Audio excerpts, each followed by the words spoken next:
మీరు తమ్నైల్లో చూసింది కరెక్టే. ఈ సినిమా అందరికీ అర్థం కాదు. ఈ సినిమా ఎవరికి అర్థమవుతుందంటే, ఒక వ్యక్తి ముందు బిర్యానీ ప్లేట్ పెట్టి దాని పక్కన ఒక సినిమా పెట్టి రెండింటిలో ఒకటి చూస్ చేసుకో అంటే స్మెల్తో టెంప్ట్ లేపే బిర్యానీని పక్కన పెట్టి సినిమాని సెలెక్ట్ చేసుకుంటాడు చూడు, వాడికి అర్థమవుతుంది. అదేంటి బ్రో అంటే అంతే, అదంతే. సినిమా అర్థం కాదా అంటే అర్థమవుతుంది, కానీ అర్థం కాదు. ఇక్కడ 2 రకాల అర్థాలు ఉన్నాయి యాక్చువల్లీ. ఒకటి అర్థం కావడం, ఇంకోటి మనసుకి ఎక్కడం.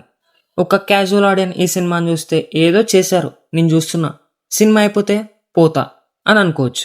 అదే ఒక సినిమాని ప్రేమించేవాడు ఈ సినిమాని చూస్తే మాత్రం వాట్ ఏ మూవీ అని అనిపిస్తుంది. ఇక్కడ నేను ఎవరిని తక్కువ చేసి మాట్లాడలేదు, జస్ట్ ఒక సినిమాని చూసే విధానం గురించి మాట్లాడుతున్నా అంతే. సో ఈ పాయింట్ నీకు అర్థమైతే మాలీవుడ్ టైమ్స్ అనే మూవీ గురించి కొంచెం డిస్కషన్ పెట్టుకుందాం వచ్చి.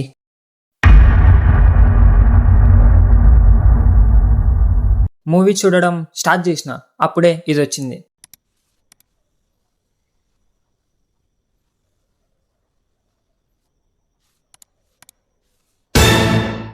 దెబ్బ కోసిడి లెవెల్స్ పీక్స్కి వెళ్ళిపోయినాయి. ఆగాగు, అసలు నువ్వు సినిమా చూసినావా? ఏం లేదు, ఈ వీడియో వస్తే సినిమా చూడద్ది కాదు, అందుకే ముందు సినిమా చూసి ఆ తర్వాత ఈ వీడియో చూడు, ఓకే? సో ఫస్ట్ నాకు నచ్చిన పాయింట్స్ గురించి చెప్తా. నెస్లెన్ ద మ్యాన్. అసలు ఇలాంటి స్క్రిప్ట్స్ సెలెక్ట్ చేయాలి అంటే గట్స్ ఉండాలి. చాలా ఎక్స్పెరిమెంటల్ స్క్రిప్ట్ ఇది. మీరు గమనించారు లేదో, వితిన్ మాధవన్ అనే క్యారెక్టర్లో 2 పర్సనాలిటీస్ ఉంటాయి. ఒకటి ఇది, ఇంకొకటి ఇది. ఫస్ట్ పర్సనాలిటీలో ఆ ఎగ్జైట్మెంట్, ఏదో ఒకటి చేయాలనే పట్టుదల, ఏం చేసినా కొత్తగా అందరికంటే గొప్పగా చేయాలనే కోరిక, అది నాకు చాలా నచ్చింది. ఒక ముక్కలో చెప్పాలంటే మేనిఫెస్టేషన్.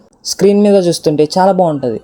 మనం కూడా ఏదైనా కొత్తగా పీకాలని డిసైడ్ అయినప్పుడు ఎగ్జాక్ట్లీ ఇలాంటి ఒక ఎగ్జైట్మెంట్లోనే ఉంటాం actually. I love this. And another personality, boy turns into a man అంటారు కదా, ఎగ్జాక్ట్లీ అలా. ముందున్న బొట్టు ఉండదు, ముందు లేని గడ్డం వచ్చేస్తుంది. ముందు ఉన్న ఎగ్జైట్మెంట్ కూడా ఉండదు, అన్ని లోపలే ఫీల్ అవ్వడం. ఎవరేమడిగినా చాలా షార్ట్గా ఆన్సర్ ఇవ్వడం, తనలో తాను మాట్లాడుకోవడం. It looks cool actually. ఇలా ఉంటే మన ఎదురుగా ఉన్నవాడు ఎంత పెద్ద తోపైనా సరే కొంచెం భయం వేస్తుంది వాడికి. ఎందుకంటే సైలెంట్గా ఉన్న వాళ్ళ మైండ్లో ఎప్పుడు ఏదో ఒకటి రన్ అవుతూనే ఉంటుంది. నాకు ఇది కూడా చాలా ఇష్టం, ఎందుకంటే ఇప్పుడు నేను కూడా వితిన్ మాధవన్ ముందే ఎలా ఉండేవాడో కొంచెం అలాగే ఉన్నా. చిన్న చిన్న విషయాలకి ఎగ్జైట్ అవ్వడం, లేదా ఏదైనా అనుకోనిది జరిగితే చాలా బాధపడడం. నా ఏజ్ ఇప్పుడు 18 years మాత్రమే, సో ఇట్స్ న్యాచురల్. కానీ ఫ్యూచర్లో నేను కూడా ఇలా మెచ్యూర్ అవుతానేమో, లెట్స్ సీ. సినిమా చూస్తున్నా, అంత బాగానే ఉంది అనుకునే టైంలో ఒకడు వస్తాడు. ఈ ఫోటో చూడగానే ఫిలిం మేకర్ అయిన నాకు ఏదో తెలియని ధైర్యం వచ్చేస్తుంది. అదంతే, JRGV. నెక్స్ట్ వచ్చేసి idea of the film.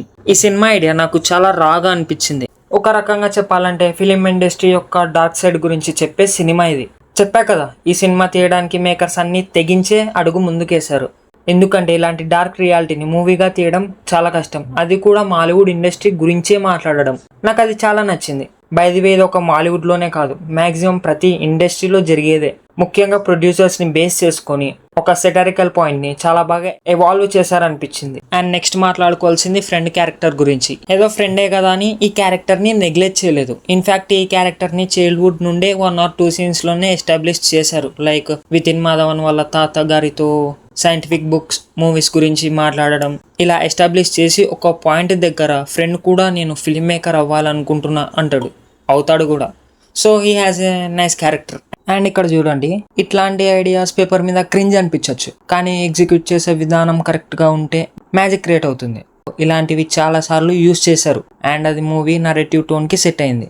And finally నేను చెప్పేది ఏంటంటే, ఓవరాల్గా ఇది నాకు పర్ఫెక్ట్ సినిమా. ఫ్లాస్ లేవా అంటే ఉన్నాయి బ్రో, కానీ ఆ తప్పులు సినిమాని ఏ మాత్రం డిస్టర్బ్ చేయలేదు. అందుకే నేను వాటిని చెప్పాలనుకోవట్లేదు, చెప్పాల్సిన అవసరం కూడా లేదు. మీరు సినిమా చూస్తుంటే మీ ఒపీనియన్ కామెంట్స్లో చెప్పండి. అండ్ ఛానల్ని సబ్స్క్రైబ్ చేసి పెట్టుకోండి. Bye bye.